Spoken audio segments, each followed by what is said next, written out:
அன்பு தேவ பிள்ளைகளே, நம்முடைய ஆண்டவராகிய தேவனை எல்லாரும் சேர்ந்து ஸ்தோத்திரம் பண்ணலாமா? முன்னே எனக்கு நிறைவான மகிழ்ச்சி உண்டு,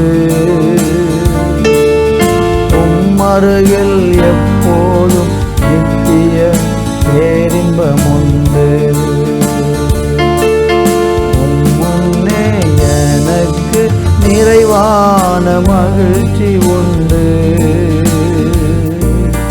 உம்மருகே எப்போதும் நித்திய பேரின்பம் உண்டு.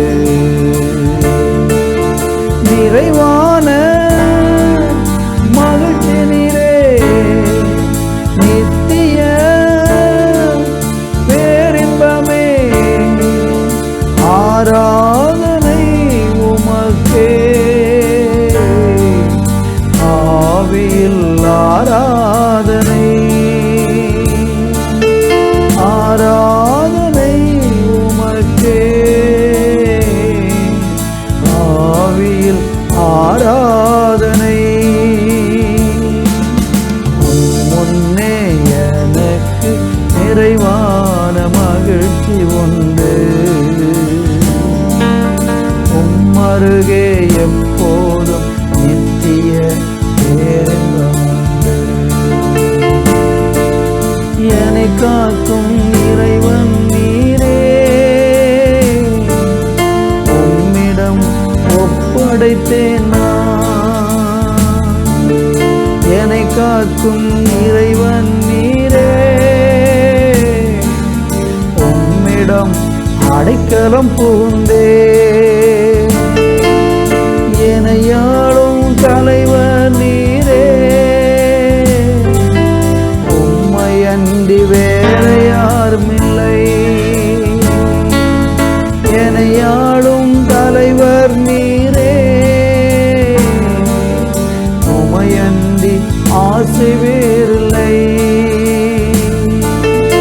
என்னை காக்கும் இறைவன் நீரே, நித்திய பேரின்பமே, ஆராதனை உமக்கே, ஆவியில் ஆராதனை,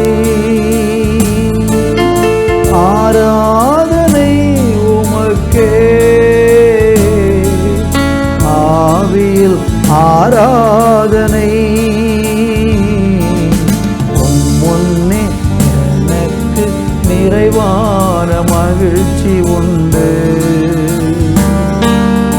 உம்மருகே எப்போதும் நித்திய பேரின்பம் உண்டு. இந்த சமூகத்தில் தான் எங்களுக்கு எப்போவுமே ஆனந்தமும் கழிகூறுதலும் ஆறுதலும் உண்டு. உங்கள் சமூகத்தை விட்டு நாங்கள் எங்கே ஓடும்? நாங்கள் எங்கே போனாலும் நீங்கள் அங்கே தான் இருக்கீங்க. இந்த கரம் எங்களை தாங்குகிறதற்காக நன்றி. இந்த நாளிலேயும் கூட உங்களுடைய பரிசுத்த ஆவியின் பிரசன்னம் எங்களை எல்லாரையும் ஆளட்டும். இயேசுவின் நாமத்தில் ஜெபிக்கிறோம் பிதாவே, ஆமேன், ஆமேன். அன்பு தேவ பிள்ளைகளே, சங்கீதம் 139 7வது வசனத்தை வாசிக்கிறேன். உம்முடைய ஆவிக்கு மறைவாக எங்கே போவேன்? உம்முடைய சமூகத்தை விட்டு எங்கே ஓடுவேன்? வாசித்த இந்த வேத வசனத்தில் 139ஆம் சங்கீதம் என்று சொன்னாலே நம்ம எல்லாருக்கும் நினைவு வருகிற ஒரு விஷயம் என்னவென்றால், ஆண்டவர் நம்மளை முழுவதுமாக காண்கிறார். நம்முடைய வாழ்க்கையில் எல்லாவற்றையும் வெளியரங்கமாய் பார்க்கிற ஒரு தெய்வத்தை குறித்து இந்த சங்கீதம் அழகாக சொல்லுகிறது. 1வது வசனம் சொல்லுகிறது, கர்த்தாவே நீர் என்னை ஆராய்ந்து அறிந்திருக்கிறீர். நம்மளை பற்றி நன்கு தேவனுக்கு தெரியும். யாருமே உங்களை குறித்து ஆண்டவர்கிட்ட சொல்ல வேண்டியதில்லை. நீங்கள் அப்படி இப்படி எதுவுமே சொல்ல வேண்டியதில்லை. நீங்கள் கூட ஆண்டவர்கிட்ட போய், ஆண்டவரே நான் இப்படியெல்லாம் இருக்கிறேன், நான் இப்படியெல்லாம் செய்தேன், நான் இப்படியெல்லாம் இதையெல்லாம் நடப்பித்தேன், ஒன்றும் சொல்ல வேண்டியதில்லை. நம்ம சொல்லாமலே ஆண்டவராகிய தேவன் நம்மளை முழுவதுமாக ஆராய்ந்து அறிந்திருக்கிறார். என் அன்பு தேவனுடைய பிள்ளைகளே, நம்முடைய வாழ்க்கையினுடைய எல்லாம் அறிந்து தான் நம்மளை அவர் நேசிக்கிறார். நம்மளை ஆராயும் போது நம்மகிட்ட நிறைய குறைகள் இருக்கிறது, பாவம், பலவீனங்கள் எல்லாம் நம்மிடத்தில் உண்டு. ஆனாலும் கூட அந்த பலவீனத்திலும் தெய்வம் நம்மளை தள்ளாமல் நம்மளை ஏற்றுக்கொண்டு நம்மளை நேசிக்கிறவர் தான் நம்முடைய ஆண்டவராகிய தேவன். இதில் என்ன விசேஷம் என்றால், தேவன் நம்மளை அறிந்திருக்கிறார், நம்மளை ஆராய்ந்து பார்க்கிறார். அவருடைய ஆவிக்கு நம்ம மறைவாக எங்கேயும் போக முடியாது, அவருடைய சமூகத்தை விட்டு எங்கேயும் ஓட முடியாது என்று பைபிள் சொல்லும்போது அநேக நேரங்களில் நம்ம என்ன செய்கிறோம் தெரியுமா? ஆண்டவருக்கு முன்பாக பல விஷயங்களை மறைக்கிறோம். ஆண்டவருக்கு முன்பாக நாம் சில விஷயங்களை மறைத்து செய்வது போல செய்கிறோம். ஆனால் ஆண்டவர் எல்லாவற்றையும் பார்த்து கொண்டே தான் இருக்கிறார்.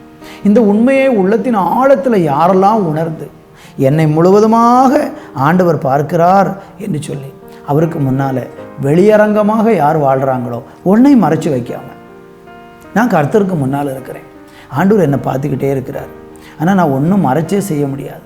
நான் ஒளிப்படத்தில் செஞ்சாலும் அது ஆண்டவருக்கு தெரியும், நான் இரவில் செஞ்சாலும் ஆண்டவருக்கு அது தெரியும். வேதம் சொல்லுகிறது 12வது வசனத்தில், உமக்கு மறைவாக இருள் அந்தகாரப்படுத்தாது, இரவும் பகல் போல வெளிச்சமாக இருக்கிறது, உமக்கு இருளும் வெளிச்சமும் சரி. பார்த்தீங்களா, ராத்திரி செய்கிறது கூட அவர் பார்க்குறார். அப்போ நம்ம எப்படி ஆண்டவருக்கு முன்னால் எப்படி நிற்கணும்? வெளியரங்கமாக. தெய்வமே என்னை எல்லாவற்றையும் நீங்கள் பார்க்குறீங்க. இப்படி வெளியரங்கமான ஒரு வாழ்க்கை யார் வாழ்கிறாங்களோ, அவங்க குறைவுள்ளவங்களாக இருந்தாலும் கூட அவங்க மேலே ஆண்டவர் கரிசனை கொண்டு அவங்கள ஏற்றுக்கொண்டு அவங்கள ஆதரிப்பார். அப்படிப்பட்ட ஒரு வெளியரங்க வாழ்க்கை வாழ இன்றைக்கி உங்களை ஒப்பு கொடுங்க. அவர் நம்மளை முழுவதுமாக காண்கிறார். நல்ல பிதாவே, நாங்கள் உமக்கு முன்பாக வெளியரங்கமாக இருக்க எங்களுக்கு உதவி செய்கிறோம். இயேசுவின் நாமத்தில் பிதாவே, ஆமேன், ஆமேன்.